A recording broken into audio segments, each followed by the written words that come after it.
종교학에선 해, 달, 물 등 수많은 상징물을 접하고 연구합니다만 그 중에서도 종교적으로 나무만큼 중요한 상징물이 있을까 싶습니다. 나무는 그 뿌리를 깊은 지하에 두고 있고 그 줄기는 지상에 우리 곁에 있습니다. 그리고 그 잎가지들은 하늘을 바라보며 높이 위로 뻗어 하늘에 흩날립니다. 수명이 긴 나무의 줄기와 뿌리는 마치 영원한 것처럼 항구하고 그 잎과 열매는 매년 끊임없이 새로운 생명과 죽음의 주기를 맞이하기도 합니다. 이처럼 나무는 지하와 지상, 하늘을 모두 아우르면서 영원 불변과 끊임없는 생명의 순환도 아우르는 존재로 보입니다. 그래서 많은 문화권에서 나무는 우주 그 자체로 여겨지곤 합니다. 우리네 마을 공동체의 샤머니즘 문화에선 장승과 소낭당 나무를 신성하게 여겼고 그리스도교의 예수는 자신을 포도나무, 제자들을 가지라고 지칭합니다. 다양한 나무가 여러 신의 상징이 되는 그리스 신화를 지나 게르만 신화에선 이그드라실이라는 우주목이 세상을 바치고 있습니다. 이처럼 거의 모든 문화권에서 나무는 종교적 인간이 세계관을 형성함에 있어 중추적인 상징으로 사용되어 왔습니다. 한편 유물로 남아있는 신라의 왕관에서부터 소설 반지의 제왕 속 왕국 곤돌의 왕관에 이르기까지 우리가 접하는 많은 왕관들은 꼭 나뭇잎 모양입니다. 왕이 바람에 날리는 나뭇잎 모양의 상징물의 머리에 씀은 바람이라는 형이상학적 질서의 힘을 머리에 쓴다는 의미이고 또한 머리에 잎을 씀으로써 그가 우주목이 되어 우리가 살아가는 우주의 통치 권위를 잇는다는 뜻이 될 수도 있습니다. 이 영화에선 사람들이 떠난 도시 라퓨타를 생명의 나무 곧 우주목이 지탱해 라퓨타 그 자체가 됐습니다. 나무의 생명력은 라퓨타를 생명이 가득한 도시로 유지시켜 왔으며 끝까지 라퓨타의 그 순수한 성스러움을 지킬 수 있게 합니다. 또한 나무는 라퓨타 과학기술의 핵심인 거대 비행석을 중심으로 라퓨타 전체를 감싸고 있습니다. 파멸의 주문이 외쳐졌을 때마저도 나무로 인해 라퓨타는 완전히 붕괴하지 않았고 생명이 가득한 상층부는 계속 이 하늘에 남아있을 수 있게 됩니다. 결국 라퓨타 최고의 보물은 오직 이 나무만이 가질 수 있었습니다. 파즈는 또 한 번 이 생명의 나무의 뿌리 덕에 시타와 함께 라퓨타의 추락에서 살아남아 생명을 유지할 수 있게 됩니다. 바루스. 일본에선 천공의 성 라퓨타 방영 시간에 시타, 파즈와 함께 트위터상에서 이 주문을 동시에 외치는 것이 상당히 유명한 문화라고 합니다. 라퓨타 파멸의 주문 바루스는 로마에서 가장 유명한 패장의 이름이자 영화 속 라퓨타어로는 닫혀라 라는 뜻의 주문입니다. 서구에서 단어의 문자 구성을 짚는 작업을 의미하는 스펠이라는 말은 주문을 외우다 라는 뜻도 가지고 있습니다.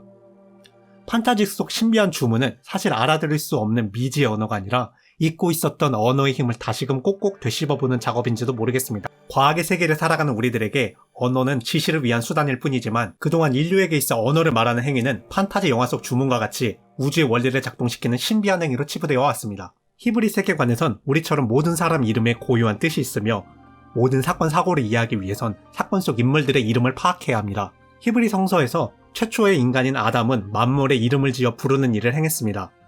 이는 분명 유일신이 만물의 영장에게 부여한 특권이었습니다.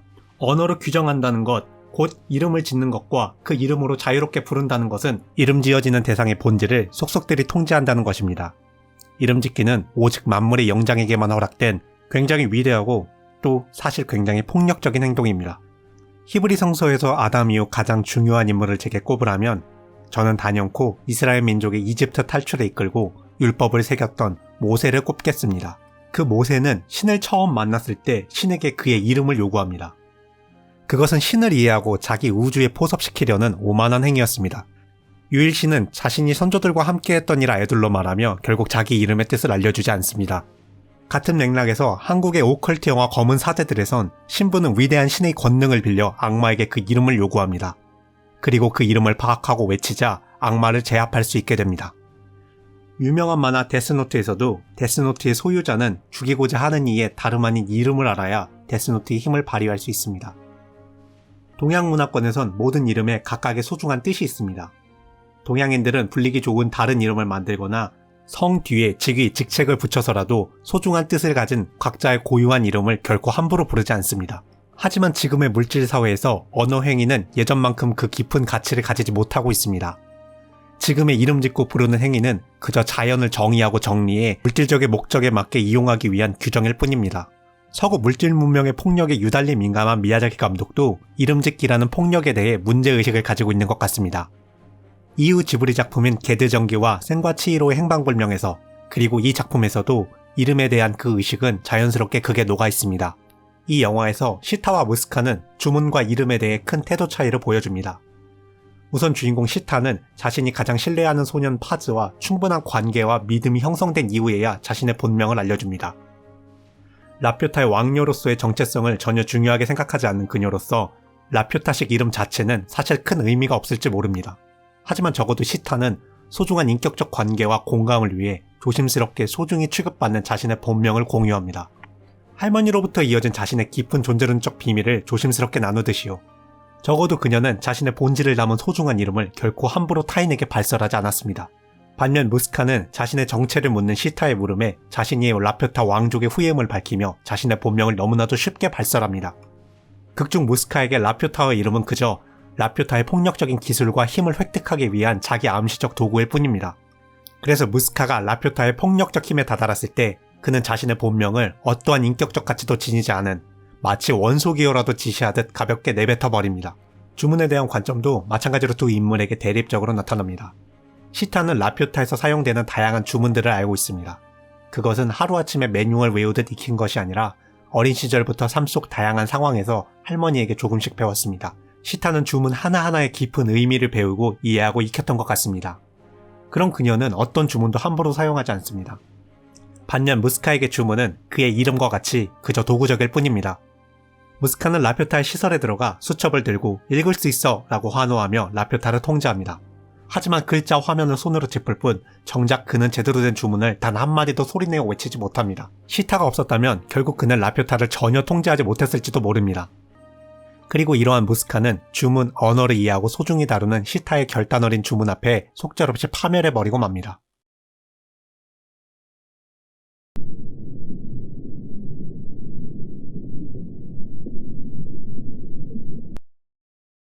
저는 욕망이라는 단어를 참 좋아합니다.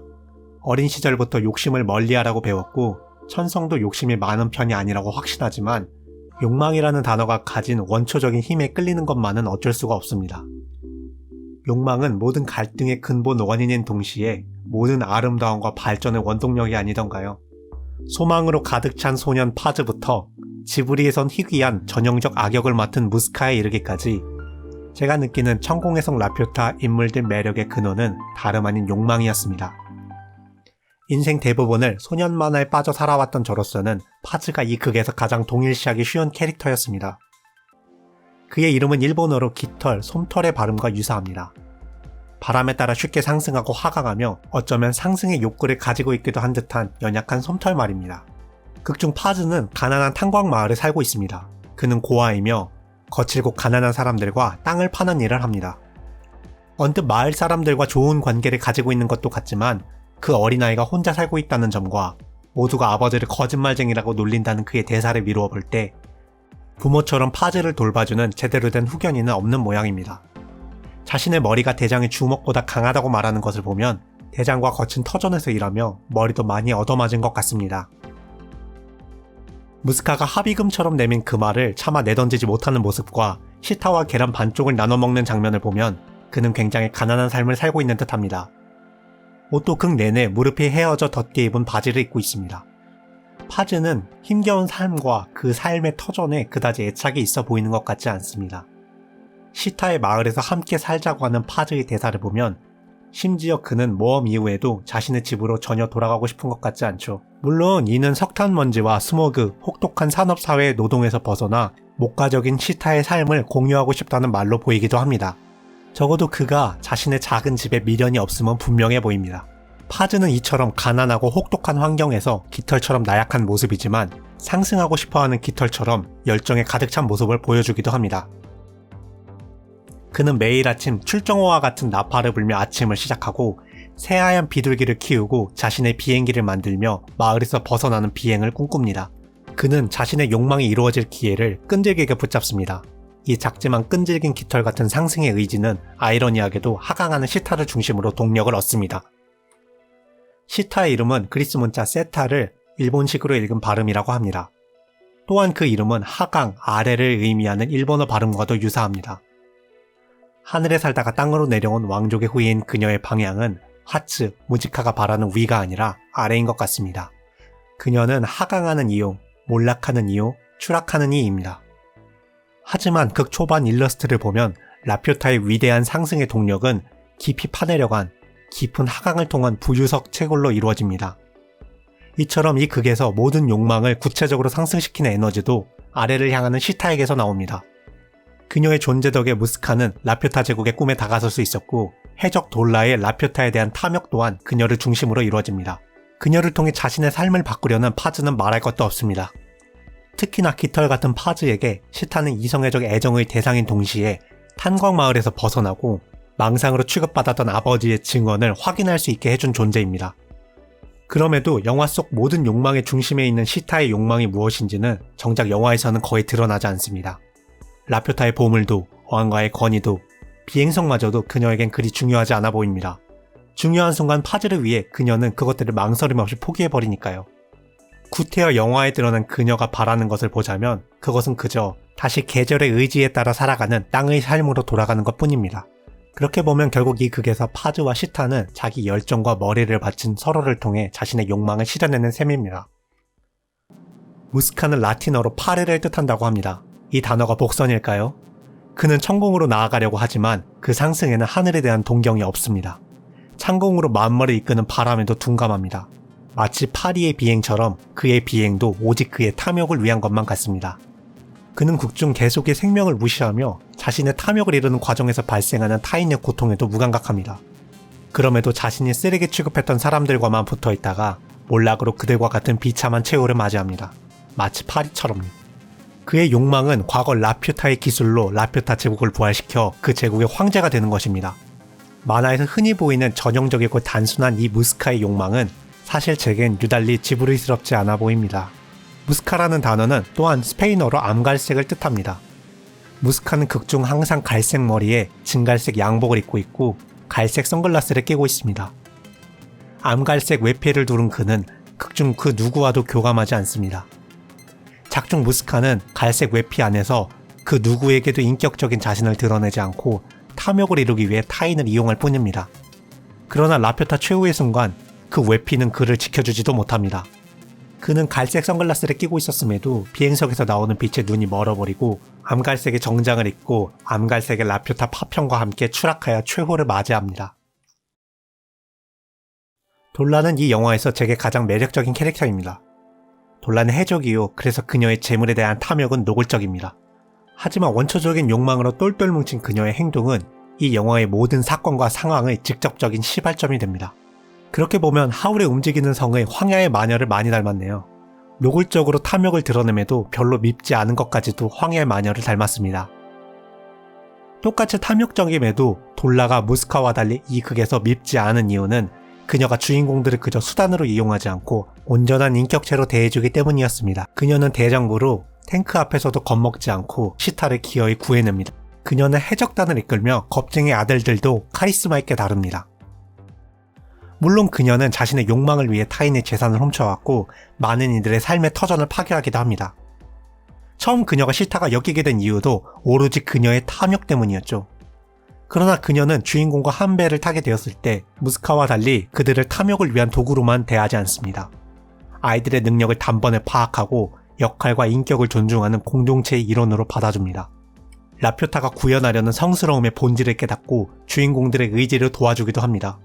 그녀는 최후의 최후까지도 자신의 탐욕을 노골적으로 드러냅니다만 저는 다른 작품을 평면적이고 비현실적인 조력자 캐릭터들보다 자기 탐욕의 솔직한 모습의 도라가 유난히 더 매력적이었습니다. 도라의 행적과 젊은 시절의 사진을 보면 시타가 이후에 그녀처럼 변한다는 그녀의 말이 뜬구름 잡는 소리만은 아닌 것 같습니다. 하울이 움직이는 성에서 하울을 위해 자기의 머리카락을 단박에 잘라버린 소피를 보고 저는 그때부터 단발을 좋아했습니다. 소중한 것의 희생, 거추장스럽고 구속적인 것으로부터의 탈피, 미야자키 감독의 작품에서의 단발은 그 두 가지 의미를 가지고 있는 것 같습니다. 대담한 공존입니다. 이 작품에서도 시타의 단발은 그 드라마틱한 의미를 가지고 있는 것 같습니다. 다만 그 아름다운 단발을 볼 수 있는 시간이 너무 짧아서 아쉬웠습니다.